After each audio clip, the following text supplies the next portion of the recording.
Projekat Podrška sudstvu u Srbiji u primjeni Evropske konvencije o ljudskim pravima, koji je počela da sprovodi Kancelarija Saveta Evrope u Beogradu u oktobru mesecu 2013. godine, ušao je u sledeću fazu.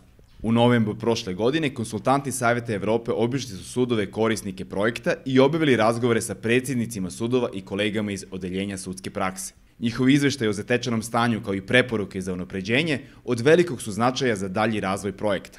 Postoji dvoslojni problem. Jedan problem je taj što u Srbiji između sudova ne postoji usklađenost prakse, znači sudska praksa je različita od jednog suda do drugog, a druga stvar je ta što praksa u Srbiji čak i kada je usklađena, dešava se da zapravo nije u skladu sa zahtjevima Evropske konvencije i sa praksom suda u Strazburu. Kao poseban problem, Ivanković-Tamamović ističe nepostojanje kontinuiranog usavršavanja sudija kada govorimo o konvenciji o ljudskim pravima, potom jezik, poznavanje novih tehnologija i sl.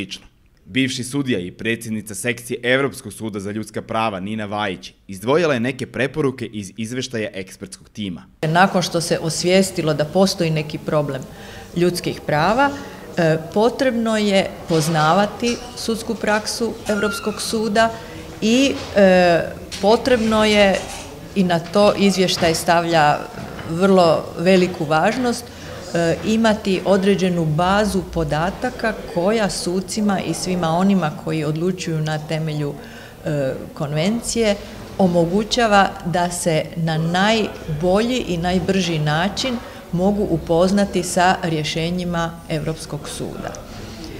Kad kažem treba se upoznati, to nije jednokratni proces.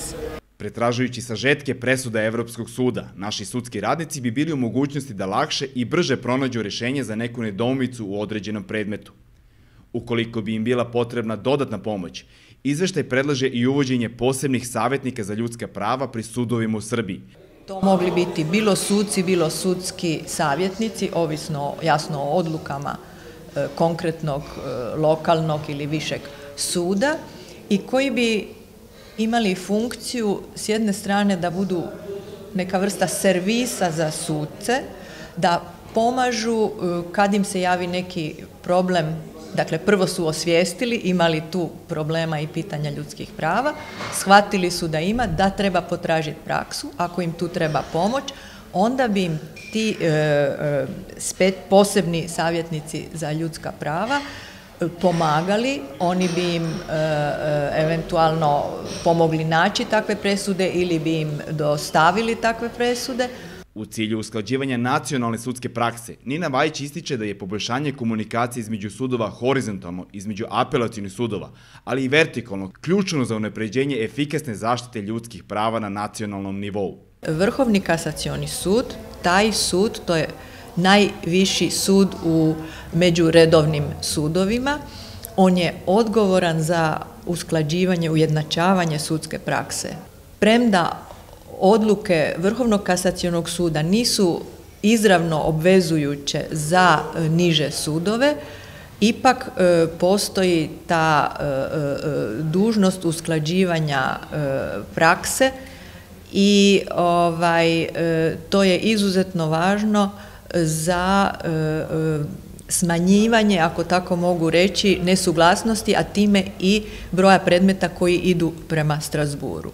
Posljednji bedem u toj vertikalnoj, ako želite, liniji je Ustavni sud u svakom slučaju. Tu je ta velika uloga Ustavnog suda, koji je zapravo jedan mali strasburški sud na nacionalnom nivou. I što više predmeta se uspije riješiti kod kuće, dakle, jedan slogan možda ovog izvještaja bi mogao biti vratimo zaštitu ljudskih prava kući. Jer što više toga se riješi na nacionalnom nivou, manje toga ide u Strazbur.